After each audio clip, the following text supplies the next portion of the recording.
Welcome to The Sound of Economics, the podcast series by Bruegel, the Brussels-based economic think tank. I'm Giuseppe Porcaro, and here at Bruegel, we are undergoing a research project on the future of work and inclusive growth in Europe. The project analyzes the impact of technology on the nature, quantity, and quality of work, welfare systems, and inclusive growth at large. The Sound of Economics is proud to contribute to the project with a space for discussion and analysis on this theme. As with the other episodes of this series, I'm accompanied by Laura Nursky, who is a Bruegel Fellow and one of the researchers at the core of the project. Hi, Laura. How are you? Hi, Giuseppe. I'm great. Thank you. I'm very happy to be here today and to have Sabine join us, who is a member of our Excellence Network in the project on the future of work. Indeed, today we will explore the relation between artificial intelligence and job transformation and ask ourselves the question whether the impact differ by gender. And Sabine with us will help us navigating through this question. And I'm also very happy to have her. She's part of the Excellence Network, as Laura just said. And Sabine is also professor for labor science and organization at the Vienna University of Technology and member of the high-level expert group on AI of the European Commission. Hi, Sabine. Thanks for joining us at The Sound of Economics. Hi, I'm very happy that you have me here and that we talk about gender-related issues. That's really great. And Sabine, I would like to ask you to kick off the conversation first about your take on the broader issue which we are exploring throughout our series dedicated to the future of work. Artificial intelligence technologies have advanced rapidly over the last decades and are transforming the way in which labor relationships are established. And this huge technological change is associated to a transformation in the distributions of tasks among people and the machines. Through the lenses of the intersectionality between gender studies and labor economics, how do you see the impact of AI really going? With the Oxford study of the United States, estimating that every second job will be gone or automated through these new technologies, I think there was an eruption going through many scientific and political communities. And in the meantime, we have seen many other studies showing that these predictions were they were too pessimistic, right? In terms of that these studies generally tend to measure only the potential of automation, but do not consider other factors like economic factors or societal factors or feasibility factors even that may lead not to adopt the technology at that pace or at that extent. However, what is very clear is, so we might not, I think serious studies differ, of course, but would estimate that 10 to 15% of jobs may get automated in the future, completely automated. But at the same time, and I think this is an important thing, is that it is estimated that practically every job is changing, right? And I think this is the more useful perspective on how AI will change the future of work. It will change basically every job, every profession, because there are tasks that may be automated and others which are not. So job profiles will change, which will also change a skills profile. And now there comes this gender issue in. Because in the first place, we have segregation within professions, gender segregations. We know that women, for instance, are more often in care jobs and men are more often in high-tech jobs and programming jobs, etc. So there is a segregation of gender. So industries might be affected differently, as we see from computerization and automation. But secondly, we also have within profession a segregation in gender, right? Let me give you one example, because it's university, right? If you think universities do research and teaching, right? And third mission projects. And then it is very often that you find men being engaged in research, while women being more engaged in teaching, right? So even within professions, we would have this job segregation, this task segregation between men and women, and that is associated to stereotypical ascriptions. And obviously then we will observe that women and men are affected differently by computerization, also within professions. Great, Sabine. Very interesting. And I want to zoom in a little bit more on this occupational level that you just described. So some occupations are more technologically intensive than others. And how does the gender balance relate to that within occupations? And does that pose a risk for female employment as more and more occupations become more technologically intensive? That's a very interesting question. And we have, in some professions, we have already first observation what happens if you put more technology into a job. And one interesting profession is, for instance, the healthcare profession. And if you look there, the more technology is used as care technology, the more men you will find, for instance. Think about intensive care units where you take care of elderly people, right? So there you would find a strong segregation. And that's an interesting question we have to analyze, whether this is going to happen in many professions or in all professions. The more you computerize them and the more you use technologies, the more prestigious these jobs are becoming, the higher pay is associated with these professions. And then there would be a similar movement that women are pushed out of these jobs, right?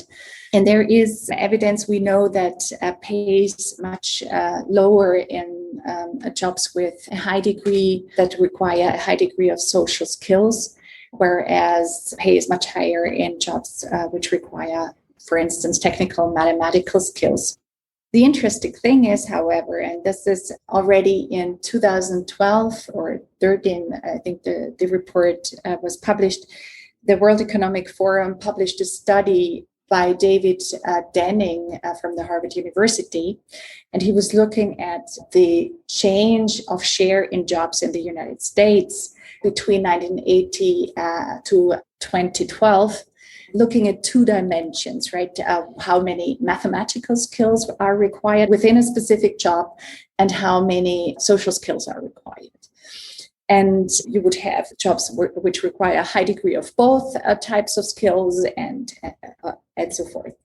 And what they found out is, and this is really, really interesting, is the discriminating variable is not mathematical skills, right? Whether the number of job share will increase, but it is the combination of both, and it is the social skills. And that's, you can explain that easily. Computers cannot do, are not good in social skills, right? That's hard to automate, right? So if mathematical skills are required, then you're much more prone that this job is automated, unless it also requires social skills, right? And that's the interesting thing that we need to consider. It puts forward the idea that particularly the skills that we learn even in preschool, like creativity or, like problem solving and communication skills, empathy, all these skills are needed desperately in the future jobs.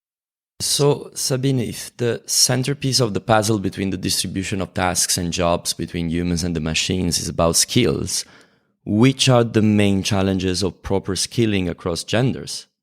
What we have to consider is that with automation, we have, so to say, three areas that we need to look into, right? We have areas where we have human activities only. This is what I mentioned: to lead, to empathize, to create, to judge. This is what human beings can do only, right? And here machines are not of a lot of help, right? Then we have skills or areas and activities where human and machines are very likely to have a hybrid setting where they collaborate. And this is where you use AI technologies to explain, to train, to amplify. So where technologies either augment or complement human capabilities. And then there is this area where we can really automate tasks. So the issue is that, first of all, we need to make sure that people are trained in the very human-centric skills, right? And this is what we have a schooling system that is preparing people for an industrialized world, right? And it is basically not preparing them with the right skills for the post-industrialized world that we are facing with these new technologies, right? So we need to focus much more, and that's true for men and women and for all groups, right? That we need to focus on human-centric skills. But then the second thing is that we observe that despite high digital literacy skills, if you look at girls and boys in a young age, girls are as good as boys in their digital skills and digital literacy.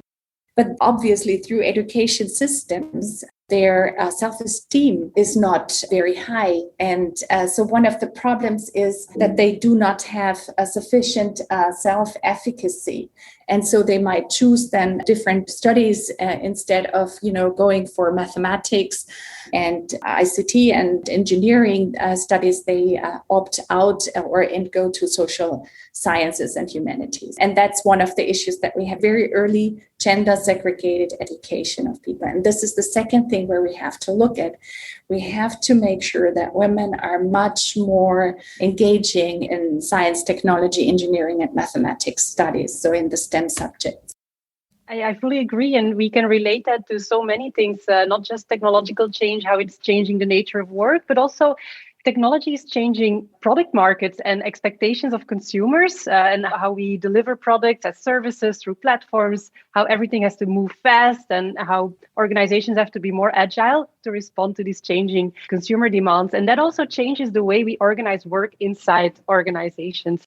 So we expect much more that people collaborate in teamwork, networked organizations, more autonomy goes to individual workers. They have to be more problem solving. And all of that, of course, requires this huge amount of social skills.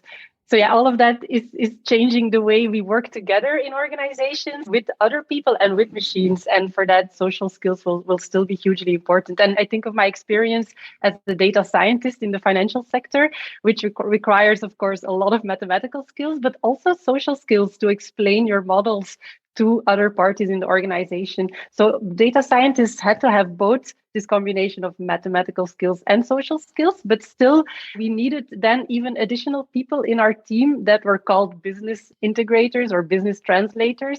And they had fewer mathematical skills, but much more of these social political skills. They could negotiate inside the organization to explain our models and to sell the models to internal clients. And this gender segregation was also so very obvious within our team in the sense that the data scientists were mainly male, except for one or two women, while on the business translation, business integrator side, it was mainly women and just one man. May I add something here? What I really, really find important here is that with these types of tasks, they are differently prestigious, right? And we pay them differently. And I think there is a root of a problem that we really have to reconsider the value of contribution. And I think that particularly those social skills, right, we call them soft skills, which is per se a discriminating expression, because I think that empathy and communication skills and collaboration skills are not soft at all. This is hard work to acquire them, right? And a lot of training and a lot of frustration we go through, right, to become an empathetic person. So I would say that this is one of the root problems that we have, that we evaluate tasks differently. And one inherent problem is that, just to make it sure why we have this gender segregation, we ascribe certain characteristics more with women and female, with femininity, and that they are lying in their person anyway. This is the implicit assumption. So women are relationship oriented anyway. It's their personality. Whereas if you do math calculations, you have to learn that. And that is a skill, right? And that's the difference. So we pay for the skill, but we do not pay for personality, right? And that's completely wrong, right? So we have to get that right. We have to get it right, that it is a skill to communicate, to collaborate, to be empathetic. And it is also a skill to do mathematical calculations, or and it is a skill to be creative, and etc., etc. And all these skills are relevant. And what I find interesting is that it's the combination of both. And this is what we have to do. We have to learn, so to say, that's wrong expression. So we have to make sure that girls get confidence in their mathematical skills and boys get confidence in their social skills, right? Because we all have that in our genes. It's just a matter of socialization that we lose one part of that. I was thinking while you were speaking about skills and the different mix that is needed to face the future challenges linked to automation, I was thinking, have you found a geographical pattern that we can already observe where maybe we can learn some lessons about who is doing better than others, or like what a certain mix in the educational system or in the job market at the moment is producing as a consequence? Also to place on let's say, from the broader, more general discussion for our listeners to some concrete case and geographical scope. So, for example, I was thinking, what is the situation in Europe and how does it compares with the United States? How emerging economies are doing on this? So, which are the dividing lines that we should pay attention to? There is a very interesting graph in the UNESCO report. I'd blush if I could. It's a gender report on digitalization, looking at how women are affected negatively through digitalization. And this graph is the gender paradox, they call it. And the interesting thing in this graph is they list the gender equality index of a country versus the number of graduates in ICT.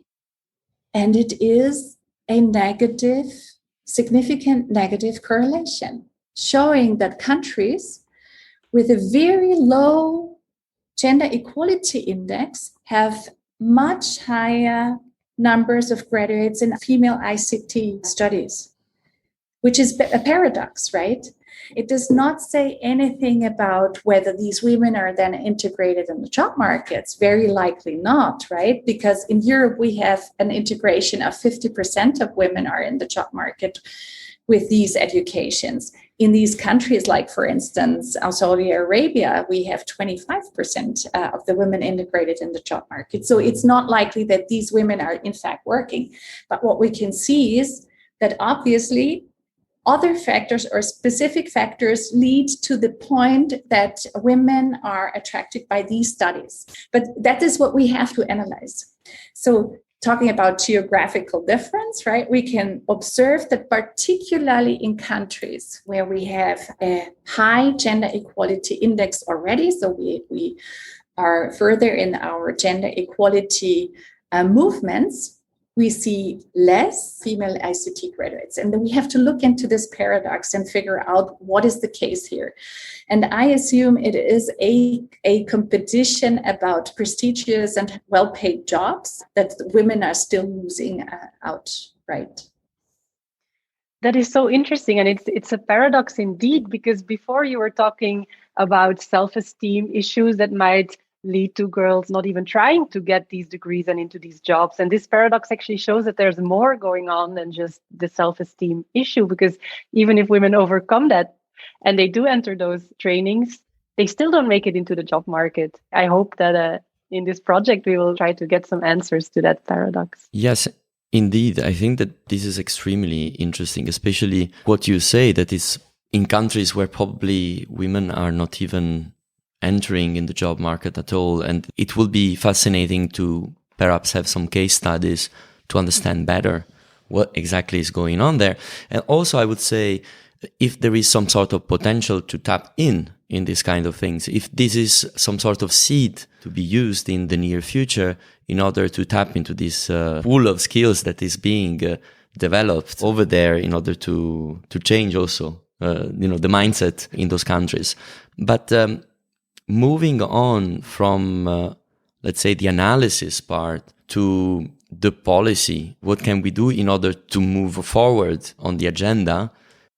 I would like to understand which are the main fields where political guidance is required to smooth the transition and ensure that women face equal opportunities in terms of retraining and reskilling strategies. But not just that. I mean, as we just said, it's not just a matter of training and skilling. It's also a matter of access to the job market. Exactly, but I would want to refer again back to this report of UNESCO. I'd blush if I could, because in this report, they done a wonderful job in collecting data, but then also did a wonderful job in coming up with 15 recommendations, what to do about having women and minorities participating through access through digital technologies and digital literacy. And in these 15 recommendations, they are very straightforward, but basically they argue that we need to organize digital literacy access from preschool to higher education and lifelong learning, right? It is important that we change. And this is also something I would say we need to change our preschool and primary and secondary school education. Currently, it is important to create safe spaces for women to try out these technologies, to learn. So there are experiences, for instance, at universities that women would stop their studies of computer science because they think that they will never be as good as their nerds they see there.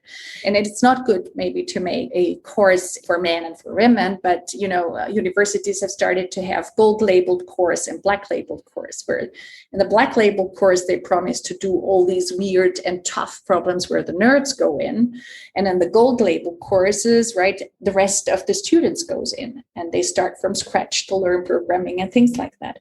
And with the effect that those gold labeled course people are, in a safe environment where they can ask stupid questions and learn, right?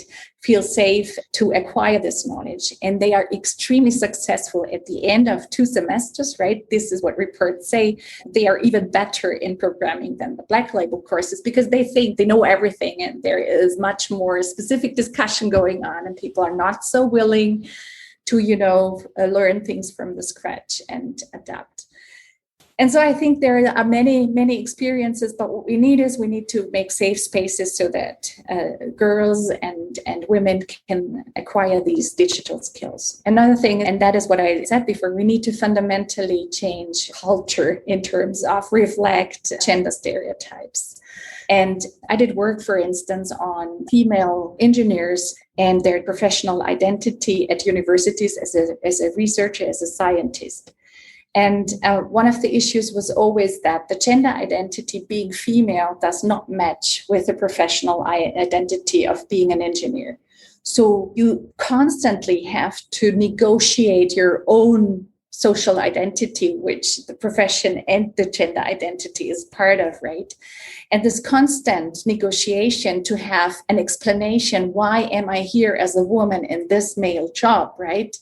This is so difficult over time that really many women, and I would say diverse people that do not fit in this, and that's the important thing. So people that do not fit in this male gendered norm, at the end of the day, decide to quit, right? Because it is an ongoing negotiation that is very, very cumbersome and very exhausting. So we need to really change culture. We need to have many more role models. We need to think about even more extreme measures like having quotas, having specific budgets, etc. But I think this UNESCO report, if people are interested in, it's 15 recommendations, and I think they are very well developed and formulated. Thank you, Sabine. We are going towards the end of this episode, so I would like to ask Laura if you have some additional comments, especially on this last part that Sabine was mentioning about the recommendations and what we can do to move forward. Yes. Thank you, Sabine. This was so interesting. And I think what I will take away from this talk we just had is how do we think about this problem as an individual problem or as a societal problem? Because you hear way too often the problem being put at the individual level, like, oh, women have self-esteem issues, women don't feel comfortable, women just choose types of jobs. and it's all their responsibility. And of course, that all comes with socialization in any case. But like you explained, we have to think about it much more from the systemic level. What are these systemic hurdles that are keeping women back in these technology intensive jobs? Because I have two little girls, they're 4 and 7, and I can assure you that they have absolutely zero self-esteem issues when it comes to technology. I cannot keep them away from the iPad, from my phone, from anything that uses electricity in my house. So I'm really curious to know what will happen between now and 15 years when they enter the job market, and what will determine their choices. So thank you. Absolutely, yes. And maybe really to conclude, Sabine, Laura said what will happen, we don't know in 10, 15 years. If you will have to have a thought experiment over there and go on a time machine 20 years from now, how do you see the kind of situation that would develop, and what is your wish? It doesn't need to be completely just a forecast, it can also be your wishes and your hope for the future. Doing a forecast, I think this has been done, equality would be reached in 100 years. So I hope that if we have the pace we have now in our progress in gender equality, so I hope this is not going to happen. So I hope in 20 years, these forecasts are proven wrong and we arrived at something that my vision would be an inclusive society where we appreciate diverse gender identities. And I'm doing research now in robotics and healthcare, taking care, for instance, in the elderly care, and how these technologies could support nurses, but also individuals in living an autonomous and happy life. And here, again, the point is not that we want to replace human beings with this technology, but we want to use it to be better able to do our jobs and to do the things that we enjoy to do and that we love to do. So my hope is that we start asking the question, what do we want to work in the future and how do we want to work in the future? And then work on technologies that do the rest, right? And support us in doing what we want to do, right? Which human being do we want to be? Which society do we want to be? And I'm really fundamentally convinced that work is a part of our social identity. We want to contribute to society. We want to do meaningful things, right? And this should be at the core, that we can do these things, but are supported then with technology to even excel in what we want to do anyway. Thank you, Sabine. This is a very nice wish for the future. I see Laura is also nodding, so I guess we all agree, right, Laura? Absolutely. That was such a nice way to end this conversation. Absolutely. Yes. And that really brings us to the end of this episode. So I would like to remind our listeners that this conversation was linked to the research project of Bruegel on the future work and inclusive growth in Europe. And The Sound of Economics is keeping following the project, and there will be more episodes dedicated to the theme to come. And as usual, you can read in open access all the analysis by our scholars on our website, www.bruegel.org. Thanks a lot for joining The Sound of Economics. Thank you, Sabine. Thank you, Laura. Thanks. Yeah. Goodbye. Thank you. Bye-bye. Bye-bye.